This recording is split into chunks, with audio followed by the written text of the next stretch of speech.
Hello everyone, welcome to my new video. आज की इस वीडियो में मैं इंडेमिनिटी बॉन्ड आप सबके साथ शेयर करने वाली हूँ कि इंडेमिनिटी बॉन्ड क्या है और इसको बनाने का क्या प्रोसीजर रहता है। वीडियो में आगे बढ़ने से पहले एक छोटा सा काम आप भी कर दीजिए, चैनल को सब्सक्राइब कर दीजिए और बेल आइकन को प्रेस कर देना ताकि आगे आने वाली और भी वीडियोस की नोटिफिकेशन आपको मिलती रहे। सो स्टार्ट करते हैं वीडियो को। इससे पहले मैंने वीडियो अपलोड की है जिसमें मैंने सारे के सारे डॉक्यूमेंट शेयर किए हुए हैं कि आपको डीवी के लिए कौन कौन से डॉक्यूमेंट चाहिए। बाकी आप अपनी एक बार मेल चेक कर लेना कि कोई डॉक्यूमेंट उसमें एक्स्ट्रा ना बोला गया हो।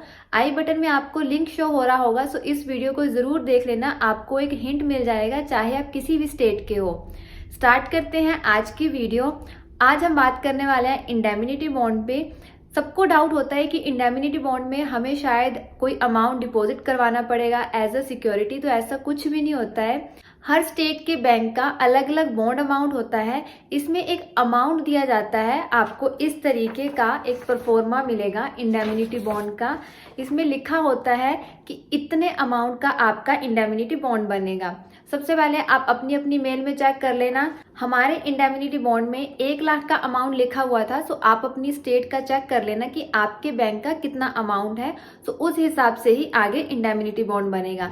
अब इसमें क्या होता है कि जो इंडेमिनिटी बॉन्ड में अमाउंट लिखा होता है, अगर आप जॉब क्विट करते हो 2 साल से पहले, अगर आप जॉब छोड़ते हो तो आपको वो अमाउंट पे करना पड़ेगा। अगर आपके इंडेमिनिटी बॉन्ड में 1 लाख, 1.5 लाख, 2 लाख जितना भी अमाउंट लिखा है, आपको वो अमाउंट पे करना पड़ेगा। इन केस आप 2 साल के बाद जॉब छोड़ रहे हो, आपकी कहीं और जॉब लग गई है या फिर कोई अदर रीजन है, तब भी आपको कोई बॉन्ड अमाउंट पे नहीं करना पड़ेगा, क्योंकि इसका जो टाइम पीरियड होता है इंडेमिनिटी बॉन्ड का वो 2 साल होता है। सो 2 साल के बाद अगर आप जॉब छोड़ते हो तब आपको किसी भी तरीके का बॉन्ड अमाउंट पे नहीं करना पड़ेगा।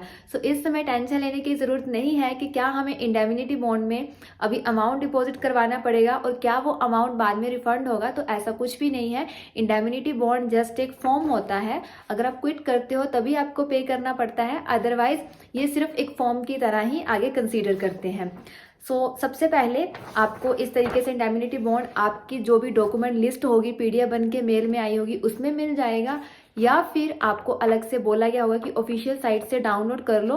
अपनी मेल चेक कर लेना, जैसा कहा होगा वैसा करना। जैसे हमारे में सबसे पहले ऊपर लिखा गया था कि ये जो इंडेमिनिटी बॉन्ड है आपको इसको प्रिंट करवाना है 100 रुपीज के स्टाम्प पेपर के ऊपर। मतलब ये वैलिड नहीं है। ये वैलिड कब होगा? जब हम इसको स्टाम्प पेपर पे प्रिंट करवाएंगे। सबसे पहले आप तहसील जाओगे। अब 2 तरीके से आप इसको बनवा सकते हो। एक तो टाइपिस्ट के पास जाके जो टाइप करते हैं, और सेकंड नंबर पे आप इसको कंप्यूटराइज भी बनवा सकते हो। वो स्टाम्प पेपर पे कंप्यूटराइज्ड प्रिंट कर देते हैं। आपकी अपनी मर्जी है। टाइपिस्ट कम चार्ज लेते हैं और जो कंप्यूटराइज होता है वो 50-100 ज्यादा चार्ज ले लेते हैं। आप अपने हिसाब से देख लेना जैसा आपको सही लगे। ऐसा कोई भी इश्यू नहीं है कि हम टाइपिस्ट से प्रिंट करवाएं या फिर कंप्यूटराइज्ड।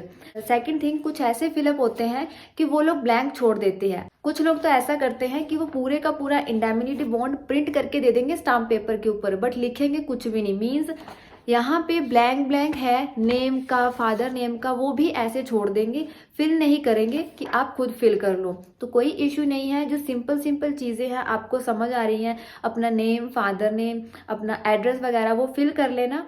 जो चीज़ नहीं समझ आ रही है, टेंशन नहीं लेनी है, वो आप डीवी के टाइम फिल कर लेना है। डीवी के टाइम सारे के सारे डॉक्यूमेंट फिल करने बताए जाते हैं कि किस तरीके से इनको फिल करना है। प्रोजेक्टर पे आपको सारे का सारा शो किया जाता है। किसी एक कैंडिडेट का एग्जाम्पल के तौर पर बताएंगे किस तरीके से नाम फिल होगा, और सारी की सारी डिटेल आपको भी ऐसे फिल करनी है। बस जैसे जैसे आपको समझाते जाएंगे वैसा वैसा आपने फिल करना है। दूसरी बात, कुछ ऐसे होते हैं जो आपकी बेसिक डिटेल साथ साथ में फिल भी कर देते हैं, जैसे नेम, फादर नेम वगैरह, तब भी कोई इशू नहीं है। अगर साथ साथ में फिल कर दे रहे हैं तो और बढ़िया है कि आपको अलग से लिखना नहीं पड़ेगा। और कुछ ऐसे होते हैं ब्लैंक्स जो हमारे भरने लायक नहीं होते हैं, या फिर हमें बैंक में जाके ही बताए जाते हैं। उन ब्लैंक्स को बिल्कुल फिल नहीं करोगे, आप डीवी के टाइम जाकर ही वो फिल करोगे। सेकेंड नंबर पे बात करते हैं। लास्ट में लिखा होता है श्योरिटी, एक तरफ एम्प्लॉय के सिग्नेचर और इधर श्योरिटी के सिग्नेचर। अब श्योरिटी आप किसकी डाल सकते हो? आप ब्लड रिलेशन में किसी की भी श्योरिटी डाल सकते हो। मैक्सिमम टाइम तो सभी मदर फादर की ही श्योरिटी डालते हैं, बट आप अपने ब्रदर सिस्टर की भी डाल सकते हो। बट इसमें कंडीशन है, फर्स्ट कि जिसकी भी आप श्योरिटी डाल रहे हो अगर ब्रदर सिस्टर की, तो वो 18+ होना चाहिए।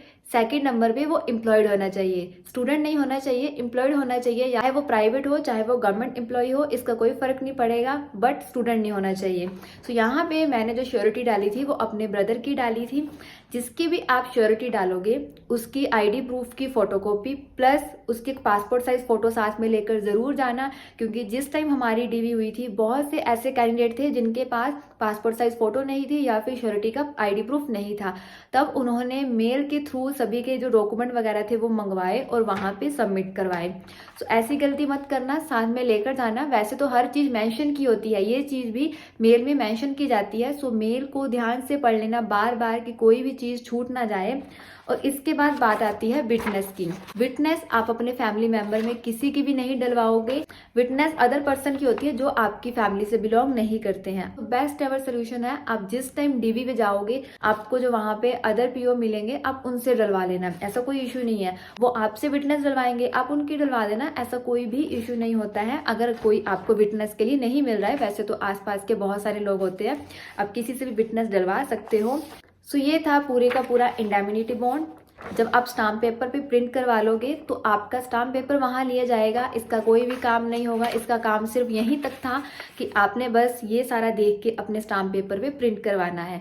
अगर अभी भी किसी का डाउट है तो आप कमेंट सेक्शन में पूछ सकते हो, मैं वहां पे आपका रिप्लाई दे दूंगी। एक और चीज बहुत ज्यादा मिस्टेक कर रहे हैं कि हमारे नेम में मिस्टेक है, फादर नेम में मिस्टेक है, मदर नेम में मिस्टेक है, तो आप इसके लिए एफिडेविट बनवा के ले जाना। अगर तो आपको वहां पे कुछ बोलेंगे तो एफिडेविट दिखा देना, अगर कुछ नहीं बोलेंगे तो बढ़िया है, फिर तो दिक्कत ही क्या है।